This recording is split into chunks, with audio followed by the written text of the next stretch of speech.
Hi everybody, I'm Renee Hopkins. I'm a 4-H educator in charge of building exhibits during our fair. So if you're new, building exhibits are the static displays. It's your arts and crafts, your photography, your clothing and textiles, all of those things that you've made throughout the year that you want to put on display and share with the judge. Those are considered building exhibits. So because we can't meet in person, we're going to do this virtually, and I think a lot of really good quality learning can still happen even in this alternative setting. And I think there's a lot of reasons to consider taking part in it, even if not fully with all of your exhibits, with a good handful of them. So I'm going to walk you through kind of the outline of what I'm thinking and how this is going to work. Registration is going to happen the same way it has in the past. We're going to use the fair entry system, and there will be help nights if you're new to that or you need help remembering from last year how that is worked. Don't worry, we're going to help you with that process. But registration will end at the end of June. This is a picture of this year's fair book, so you should be receiving that in the mail soon if you haven't already. So at this point, I certainly encourage you to open that up and start looking for which sections and classes your exhibits fall into. And if you have any questions about where something that your child made should go, please email. I can absolutely help with that. We are not going to use double entry tags this year, and I know that's a huge, I think I just heard some cheering and applauding coming from that statement. There is no reason to do that this year. I do encourage you though to have the kids be thinking about the learning that took place, because that's going to be a strong part of this evaluation process. Most classes can still remain open.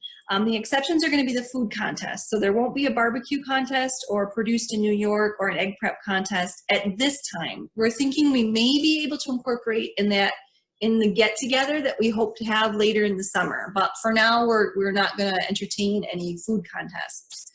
In addition, kids that love to sign up for the ice cream booth and the food stand, we aren't having those, and there's no way to really modify that in this setting. So those won't be happening. But foods are still open, the food categories like muffins and cookies and things like that. And I'll talk a little bit about that in just a minute.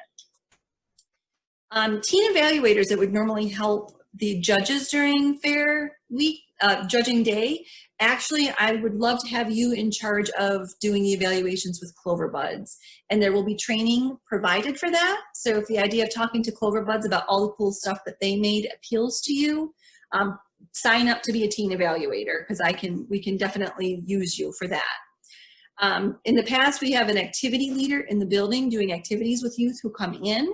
We won't be in person to do that, but I think it's still a good leadership opportunity to learn how to do that in a virtual setting. So if you have an idea for a quick summer activity that you think families would like to do, sign up as an activity leader, and I'll help you figure out how we can capture that in a video format and share that probably on our YouTube channel. Press corps is also an option still.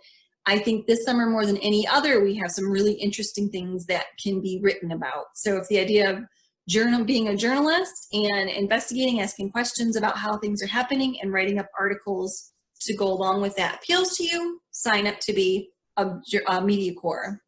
Public presentations can still happen as well. We've been doing those at the district level and offered it at the county level too. So if you want the practice of learning to do a virtual presentation using your poster or a PowerPoint slide, sign up for that, because that can still happen. Just a caution, anything that's a written exhibit, so there are different classes for nonfiction stories or poetry, recipe collections, things that would normally take the evaluator some time to read through. I'm going to ask for those about a week in advance or at the beginning of Fair Week, so that by the end of Fair Week, the judge will have had a chance to look that over before they Zoom with you to meet.